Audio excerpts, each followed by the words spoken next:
पूरे भरे बाजार में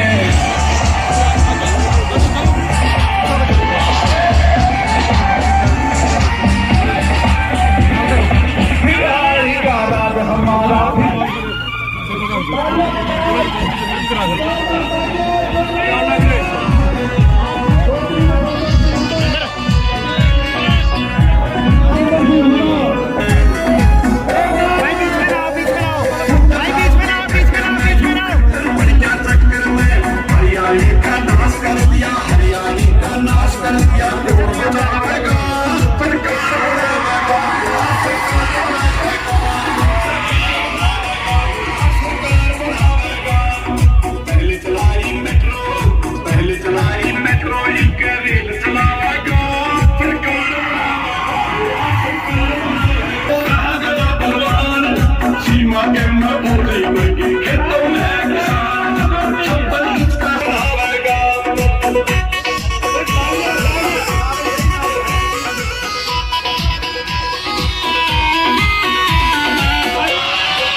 मुसलमान ये देश हमारा है, छत्ती बिरादरी एक रहे हुड्डा का नारा है। क्या हिंदू क्या मुसलमान ये देश हमारा है, छत्ती बिरादरी एक रहे हुड्डा का नारा है।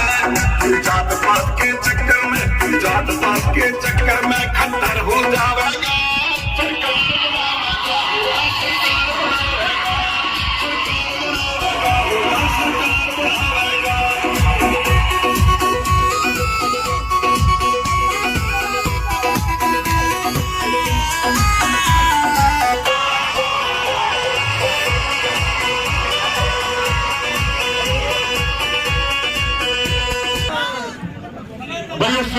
स्टेट अनुशासन चौधरी सुल्तान सिंह जुड़ेगा। आप इतनी तादाद में आए हैं, आपका बहुत बहुत शुक्रिया, बहुत बहुत धन्यवाद। प्लीज स्टेज पे थोड़ा अनुशासन बना रखें। तुम्हारे यहाँ स्टेज पे भाई साहब प्लीज प्लीज सरपंच साहब थोड़ा सा ऐसे नहीं, ऐसे नहीं, ऐसे राणा जी एक साइड, राणा जी, धर्मपाल जी भैया ऐसे नहीं, भैया हाथ जोड़ करके भैया ऐसे नहीं। आप सभी से निवेदन है तो स्टेज पे सरपंच साहब अभी आपने पगड़ी उड़ानी है, आप आओगे आप पीछे हो थोड़ा, अच्छा लगता है। मैं आपको बुलाऊंगा राणा जी, आप ऐसे नहीं, अच्छा आपका नाम लेकर के आपको बुलाऊंगा। आप हेलो भाई कौन आ रहा है?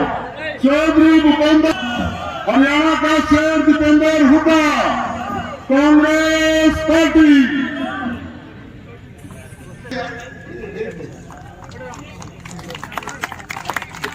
मोमेंटरी साथ में भेंट करेंगे।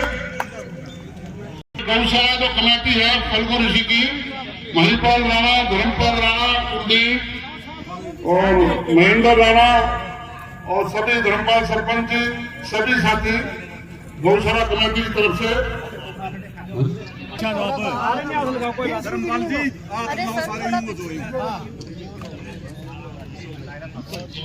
राज्यसभा तक उठाने वाले किसान की, गरीब की, मजदूर की, कमेरे की आवाज धरती पुत्र मेरे नेता चौधरी, भारतीय जनता पार्टी के लोगों ने नारा लगाया था 75 पार का, जननायक जनता पार्टी ने नारा लगाया था जमुना पार का।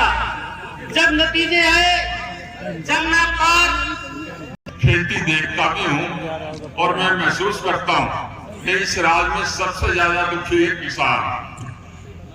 मोदी जी ने और भाजपा सरकार ने कहा था कि 2022 तक किसान की आमदनी दुगनी कर देंगे।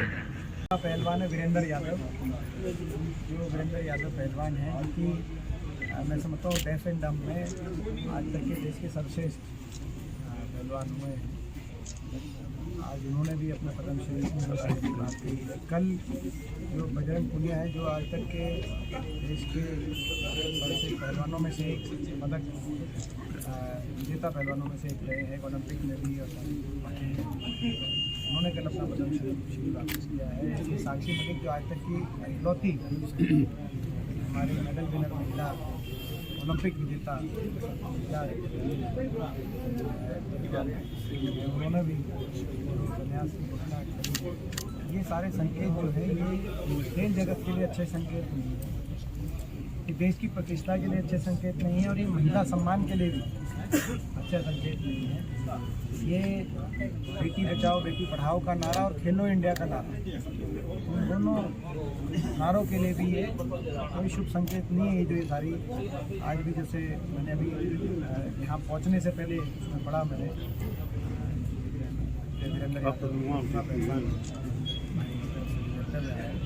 तो ये बड़ा दुखद है। दीपेंद्र जी, देश की सरकार इस पर आत्ममंथन करे कि देश की सरकार ने क्या ये सही हैंडल किया है। दुख की बात है कि ऐसे में कौन अपनी बेटियों को खेलों की तरफ प्रोत्साहित करेगा। ऐसा वातावरण जो एक वातावरण बना था हरियाणा में पदक लाओ पद पाओ की एक नीति चौधरी प्रताप सिंह हुड्डा जी की सरकार के समय, कांग्रेस सरकार के समय थी, और खेल की तरफ हरियाणा के नौजवान को एक रुचि बनाने का एक बड़ा सार्थक कदम साबित हुआ था, एक वातावरण बना था। आज अपनी बेटियों को कौन, लोग क्या जो है हिचकेंगे नहीं, सरकार सोचे इस बात। बड़े दुख की बात है कि नारा बदल गया सरकार का, चाहे वो संदीप सिंह खेल मंत्री हो, वो आज भी मंत्री हैं, चलो उनको महकमा ले लिया। संदीप सिंह, उन पर भी इस तरह के आरोप लगे, मगर मुख्यमंत्री जी ने जो है उस पर क्या क्यों अन्याय कर रहे हो।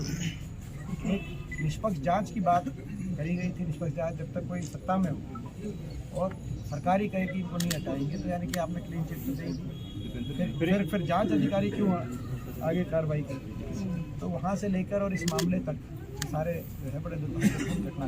ब्रिजभूषण सर ने सीधी ललकार दी है कि खिलाड़ी मेरे को ललकार रहे थे, उसके बाद उन्होंने कहा कि मेरा क्या हुआ, कुछ नहीं हुआ, और अब खिलाड़ी कांग्रेस की गोदी में जा। देखिए, मैं एक बात बताऊँ कि ये वो देश है जहाँ एक हमारा बहन बेटियों का मान सम्मान सर्वोपरि माना है। अपने खुद के ही नहीं, अपने दुश्मन की बहन बेटी को, उनके मान सम्मान को भी अपनी बहन से मान सम्मान मानने वाला ये देश है। ये महाराणा प्रताप का देश,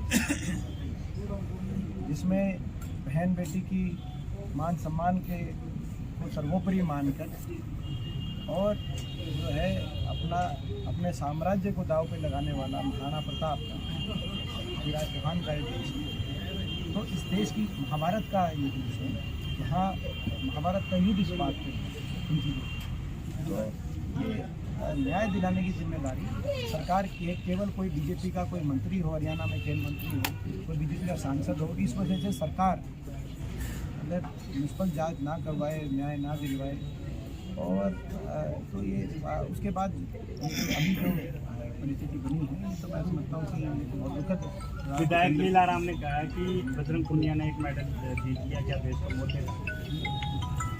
मैं अब किसी के बारे में मैं क्या बताऊँ, किस तरह के जो है ये भाजपा, ये लीलाराम नहीं बोल रहे, उनके अंदर बैठा अहंकार बोल रहे हैं। अहंकार वो दुश्मन है जो किसी भी व्यक्ति को के भीतर बैठ के उसका नुकसान करता है। ये अहंकारी शब्द बोल है, ये वही अहंकारी बोल है जो इस सरकार ने किसानों के बारे में ये बोले थे, इसी सरकार ने सरपंचों के बारे में ये बोले थे, इसी सरकार ने जब बैठे थे, आपको याद होगा जब बच्चे बैठे थे स्कूल के आगे धरने पे, तो कंवरपाल जी ने कहा था कि कांग्रेस ने सिखा के बिठा रखा है। ये अभी भी बोला। तो ये तो बच्चों के बारे में भी ये बोले थे, खिलाड़ियों के बारे में बोल रही है, हमारी बेटियों के बारे में बोल रहे हैं, ये अहंकारी बोल है। क्योंकि ये कहा गया था कि आप भी मिले थे खिलाड़ियों से, अभी प्रियंका जी भी मिले, तो कि ये कांग्रेस का करा रहा है। देखिए, हम ये मेरे पे बीजेपी वालों ने कहा कि मैं इनका साथ दे रहा था, मैं उसको जो बीजेपी वालों ने जो कहा है उसको मैं स्वीकार करता हूँ। मैं पहले दिन से और आज तक अपनी बेटियों की इस न्याय की लड़ाई में साथ था और आगे भी मैं उनके न्याय के लिए साथ दूंगा। और केवल वही नहीं, कोई और वर्ग भी अगर अन्याय के खिलाफ लड़ाई लड़ेगा तो हम उसको साथ देने से पीछे नहीं हटेंगे। अन्याय के खिलाफ लड़ाई लड़ना तो कम से कम इतना तो आप विपक्ष का अधिकार नहीं छीन सकते। आपने बाकी सब कुछ देश में और क्या करते का गला घोटने में तो कमी छोड़ी नहीं। कम से कम विपक्ष का इतना अधिकार है कि किसी भी वर्ग के साथ अगर कोई अन्याय हुआ तो उसके साथ जाकर विपक्ष खड़ा हो सकता है। ये विपक्ष का उसका अधिकार क्षेत्र में आता है। टीएमसी के एक सांसद द्वारा राष्ट्रपति की नियुक्ति की। देखिए बिल्कुल इस तरह की कोई भी बात होती है तो उपराष्ट्रपति जी का अगर जिस दिन उनका जब देश की संसद का उद्घाटन हो रहा,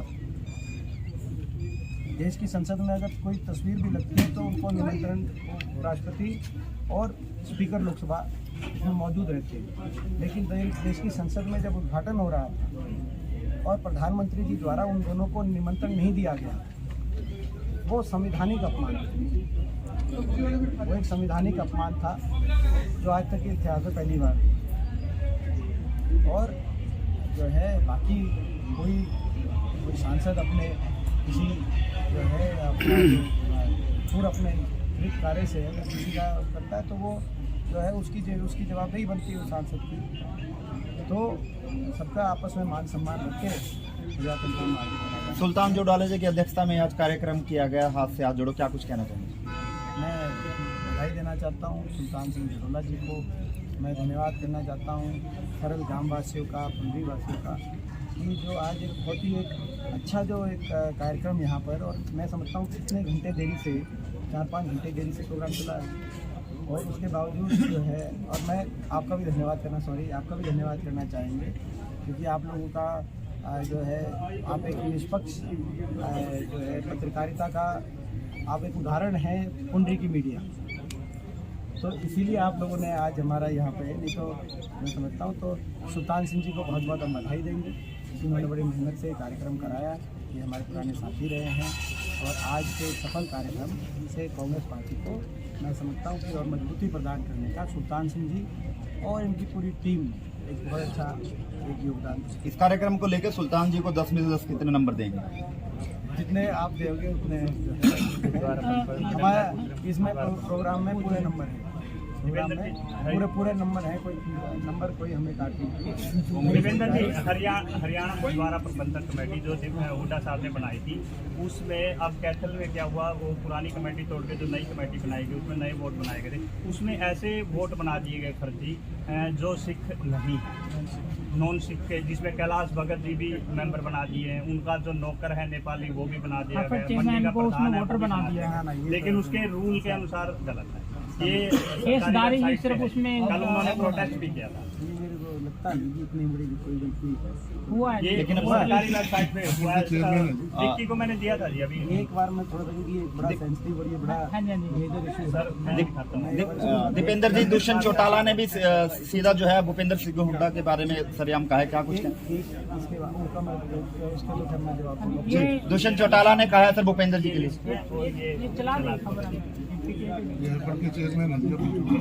ये डिक्की को मैंने भेजा था वोटर बना भाई अगर ऐसा हुआ है तो मैं आपने जानकारी नहीं सर, ये चैनल में चल चुकी है, मैं इसे तो मान गया ना, मैं जवाब दे रहा हूँ, केवल एक लाइन ऐड कर रहा हूँ क्योंकि आपने जानकारी, जैसे आपने जानकारी इसलिए कर रहा हूँ कि भाई दुबे आपने अभी बताया जैसे कि आपने जानकारी दी, अगर ऐसा कुछ हुआ है तो ये बड़ा गंभीर विषय है, इसकी जांच करी जानी चाहिए, कौन लोग जिम्मेदार हैं और ये स्वीकार्य नहीं, कोई भी स्वीकार नहीं करेगा। ये तो मैं समझता हूँ कि किस नियत से किया गया पता नहीं, कहीं ना कहीं गुरुद्वारों पर भी अपना कब्जा करना है, तो ये जो भी है उस जाँच का विषय है, ये कहीं ना कहीं एक गंभीर विषय है, जाँच का विषय है, कौन इसका करता है, कौन सभी सरकार में सारी बातें सामने। दीपेंद्र जी, दुष्यंत चौटाला ने भूपेंद्र सिंह हुड्डा पर सर कटाक्ष किया, क्या कुछ कहना चाहेंगे? समझ के बता देना जी, यहाँ तक दुष्यंत चौटाला की या जेजेपी पार्टी की बात है, उनका तो मैं समझता हूँ जनाधार समाप्त हो गया और हरियाणा में उनकी जो चाबी थी वो उनकी चाबी फेल होगी और उनकी दुकान पर ताला लग गया। वो अपनी दुकान पे ताला उस चाबी से खोल नहीं पाए। वो उस चाबी को लेकर राजस्थान गए, राजस्थान भी उस चाबी से कोशिश करी उन्होंने, वहाँ भी कोई ताला राजस्थान में खुला नहीं। और ऐतिहासिक वहाँ पे, क्योंकि लोगों को ये पता चल गया कि ये विश्वासघाती लोग, इस पार्टी का काम और कार्यशैली विश्वास के देश में राजनीतिक विश्वासघात का प्रतीक है। इन्होंने पहला विश्वासघात किया अपने मतदाता के साथ, कहा कि जमुना पार जाके बना दी बीजेपी की सरकार। दूसरा विश्वासघात किया बड़े बुजुर्गों के साथ, कहा कि 5100 पेंशन फिर भूल के। फिर युवाओं के साथ कहा कि 75% प्राइवेट में हरियाणा का जो को रिजर्वेशन वो भी पूरा नहीं करा पाए।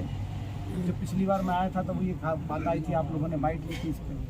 चौथा फिर इन्होंने विश्वासघात किया किसान आंदोलन में, कहा कि वापस नहीं होंगे, काले कानून हो ही नहीं सकते, कोई प्रावधान नहीं है। उसके एक हफ्ते के बाद प्रधानमंत्री जी ने आगे वापस कर दी। फिर पांचवा विश्वासघात इन्होंने किया खिलाड़ियों के साथ, जो अभी ये पीछे जो चल रहा था तो उसके खिलाफ इन्होंने बयान दिया। उससे पहले इन्होंने अपने परिवार और पार्टी के साथ क्या किया वो मैं कहना नहीं चाहता, उनका अपना विषय है। ये एक उत्तर प्रदेश में कानपुर जिले में एक दुकान है, उसके दुकान का नाम है ठग्गू के लड्डू। ठग्गू के लड्डू, उस टैग लाइन जैसे होती है ना भाई दुकान पे जो है अपना कि भाई जो है भाई किसी भी उसकी टैग लाइन भी होती है, उसकी टैग लाइन है ठग्गू के लड्डू। नीचे लिखा हुआ है ऐसा कोई सगा नहीं जिसे हमें ठगा नहीं, ऐसा कोई सगा नहीं जिसको हमने ठगा नहीं। तो ऐसा कोई सगा नहीं जिनको इन्होंने ठगा नहीं। अब हरियाणा के लोग हाथ जोड़ रहे हैं इनसे कि भाई ठीक है बहुत हो गया। अब हरियाणा के लोग ऐसे विश्वासघात करने वाले लोगों को, जिन्होंने हरियाणा के युवा का भविष्य को बिगाड़ने का काम किया और इस राजनीतिक जो अन्याय जो हरियाणा में चल रहा है उसमें अपना योगदान दिया। दीपेंद्र जी, चुनाव आयोग पर लगातार हाथ से हाथ जोड़ो काम चला हुआ है और सज्जन फुर्ती आज हाथ से हाथ मिलाते हुए दिखाई दे रहे हैं। ये जो है हम इनका आपस का बड़ा अच्छा प्यार जगतान सिंह जी का और सज्जन जी का है और ये आए हैं आज, हम इनका सम्मान करते हैं, आदर करते हैं। और इन्होंने बड़े अच्छी बात अपनी स्पीच में प्रसाद के लिए कांग्रेस पार्टी के अच्छे विचार व्यक्त किए। तो हम इनसे बातचीत करेंगे कि भाई इनके जो है ना जो है ये आए हैं और ये अच्छे विचार हुड्डा साहब के लिए इनके मन में हैं, तो फिर उन विचारों को सिरे से जो निष्कर्ष तक पहुँचाया जाए, तो हम इनसे बातचीत करेंगे। दीपेंद्र जी, समय में दीपेंद्र जी कांग्रेस पार्टी में लाने के लिए हम करेंगे इनसे बातचीत। दीपेंद्र जी, जो चुनाव आयोग पर लगातार सवाल उठते आ रहे हैं और उसी को देखते हुए सुप्रीम कोर्ट ने फैसला किया कि एक कमेटी गठित करने, उसके बारे में क्या कहेंगे? क्या उससे बदलाव होने वाला है? एक वो पूछ लो, देखो बाकी तो सारे कुछ लोग MP के निलंबन पे आप पार्लियामेंट से निलंबन कल में संसद कल आखिरी दिन था और जैसे आपको पता है कि मैं लगभग 20 वर्षों से देश की सबसे बड़ी पंचायत का मैं एक सदस्य के रूप में मैंने एक लंबा समय कार्यशैली को देखा। ऐसा कभी इतिहास में नहीं हुआ कि 150 सांसदों को निलंबित किया और 150 सांसदों को निलंबित करने में केवल और केवल कोई हमारी वहाँ पे वो निलंबित करने के लिए हम कोई ना तो नारेबाजी थी, ना कोई वेल में आए थे, ना कोई और बात थी। केवल एक ही बात थी कि एक सांसद ने हमने खड़े होकर कहा कि भाई ये जो ब्रीच हुई है इसमें गृह मंत्री जी बताएं कि भाई इसमें क्या खामियां रही सिक्योरिटी में और आने वाले समय में क्या इसका कार्रवाई की जाएगी और भाजपा जो सांसद जिन्होंने वो पास इशू किया था उनकी जिम्मेदारी है कि नहीं है और इसमें आगे क्या क्या होगा। एक सवाल देश की सुरक्षा के लिए प्रजातंत्र का मंदिर है संसद, उसकी सुरक्षा के लिए, मगर वो सवाल हमने गृह मंत्री जी से पूछे तो उसके एक दिन के बाद 150 सांसद बाहर हुए हैं। लोकतंत्र में मैं समझता हूँ अगर हम वहाँ पर अगर हम संसद में अगर सरकार से सवाल नहीं पूछने जाएंगे तो और हम कहाँ सवाल पूछेंगे। वहाँ पे सत्ता पक्ष तो जो है बीजेपी के स्तुतिगान करे, लेकिन विपक्ष के सांसद और क्या करें आप बताओ। अगर सिक्योरिटी का लैप्स हुआ था और हम नहीं अगर कुछ बोलते तो बीजेपी वाले क्या कहते, ये तो बोल नहीं रहे। अगर हमने सवाल पूछा तो निलंबन। मैं देश के लोगों से पूछना चाहता हूँ भाई हम करें तो करें क्या, मगर हम तो लड़ाई लड़ने वाले लोग हैं, प्रजातंत्र के हैं। अगर इसी तरह दीपेंद्र जी होता रहा तो विपक्ष के पास क्या विकल्प है? नहीं, लोगों के पास विकल्प है, लोगों के पास विकल्प है कि अहंकार, किसी का भी अहंकार अच्छा नहीं है। प्रदेश में तो आपकी यूनिट नहीं कहीं दिखाई दे रही कि 140 सांसदों के निलंबन के बाद भी कहीं सड़कों पे कोई धरना प्रदर्शन नहीं है कांग्रेस का, तो अब जनता से कैसे जब कल हमारे बीजेपी वाले पूछ रहे हैं। नहीं, कल हमारे हर जिले में धरने दिए गए थे, पूरे प्रदेश के हर डिस्ट्रिक्ट के अंदर हमारा धरना दिया गया था और हम लड़ाई लड़ रहे। आज भी हमारा कार्यक्रम था हाथ से हाथ जोड़ो, इसमें यही होता है प्रदेश में। आपने देखा हजारों की संख्या में हमारा प्रोग्राम था। कल हमारी रैली, कल हमारी रैली सिरसा के अंदर आप देखना, परसों शहीदों के अंदर रैली हमारी आप देखना। तो जिस तरह से कांग्रेस बीजेपी ऑफेंसिव मोड में है उस तरह से कांग्रेस नजर नहीं आ रही सड़कों के। और हम कांग्रेस पार्टी पूरी तरीके से इस बात को लेकर लोगों के विषय हम लोग जाएंगे। और एक जो बात आखिर की जो बात रहेगी, आपकी बात और आपकी भावना के लिए धन्यवाद करते हुए, क्योंकि आपकी अच्छी फीलिंग्स है हमारे लिए। ये जो सरपंच साहब की जो बात है अति महत्वपूर्ण विषय है, ये रिकॉर्ड करके सरपंच साहब को जरूर अपने मोबाइल वगैरह में सेव करें ताकि जो हमारी सरकार बने तो उसको दिखाएं कि भाई पंचायती राज के प्रतिनिधियों के अधिकारों को सरकार को मान्यता देनी पड़ेगी और देनी चाहिए। ये हमारी मांग है। इनके अधिकारों से वंचित रख के सरकार क्या दिखाना चाहती है, ये कहकर के सारे सरपंच जो है कार्यशैली उनकी ठीक नहीं है, ये कह के मुख्यमंत्री जी क्या दिखाना चाहते हैं। लोगों ने चुना है, लोगों ने आपको चुना है, लोगों ने इनको चुना है। आप प्रदेश को डबल इंजन से लूटने लग रहे हो, सबको पता है कि ये भ्रष्टाचार के आधार पर समझौता हुआ है इनका, लेकिन आप लूटने लग रहे हो। ये आप ऐसे कैसे, जो लोग अगर कोई सरपंच अगर ठीक से कार्यशैली नहीं करता तो लोग उसका आने वाले समय में दोबारा मौका नहीं देते। तो ये अधिकार सरकार बहाल करे। और अन्यथा कांग्रेस पार्टी के हमारे मैनिफेस्टो में हम ये सरपंच साहब हम अपने मैनिफेस्टो में घोषणा करते हैं, आप नोट करना कि भाई ये हम इनके अधिकारों को हम पूरी मान्यता देंगे, जो पिछली बार थे उससे ज़्यादा देंगे और उनको बढ़ाने का काम करेंगे। जैसे बाकी प्रदेशों में, भाजपा के शासित बाकी प्रदेशों में भी तो सरपंचों का अधिकार है, या हरियाणा में ही क्यों, मतलब मेरे को समझ में नहीं आ रहा कि ये किस रूप में ये लोकसभा के साथ देश के चुनाव में क्या नाम है? तो यार आज हमने मांग करी है, आपने मेरी भाषण बात थोड़ी सुनी नहीं। हम ये चाहते हैं जल्दी जल्दी हरियाणा के इंटरेस्ट में ये है, क्योंकि हम हरियाणा वासियों के हित की बात करें कि लड़ाई लड़ते हैं। हरियाणा के लिए हित में ये है कि सरकार से जल्दी पीछा छूटे, हरियाणा विकास की तरफ आगे बढ़े। और इसीलिए हम ये मांग करते हैं कि चुनाव जल्दी कराए जाए। और मुख्यमंत्री जी की जो वो वक्तव्य था कि मोदी जी का 1 नेशन 1 पोल जो आया था, जो कि एक अभी तक शगुफा निकल रहा है, जैसे कि कई नारे निकलते हैं, उस समय उन्होंने कहा था कि मुख्यमंत्री जी ने कि बड़ी अच्छी बात है, होना चाहिए तो हरियाणा में तो कराना आपके हाथ में, कराओ। अपनी बात से मुख्यमंत्री जी पीछे ना जाएं। 1 नेशन 1 पोल बहुत अच्छा है, देश में होना चाहिए। हम भी ये मांग करते हैं, हम भी ये मानते हैं। हरियाणा में करा के एक उदाहरण सेट करें मुख्यमंत्री जी, ताकि इस जन विरोधी सरकार से जल्दी हरियाणा वासियों का पीछा छूटे। चलिए, धन्यवाद जी।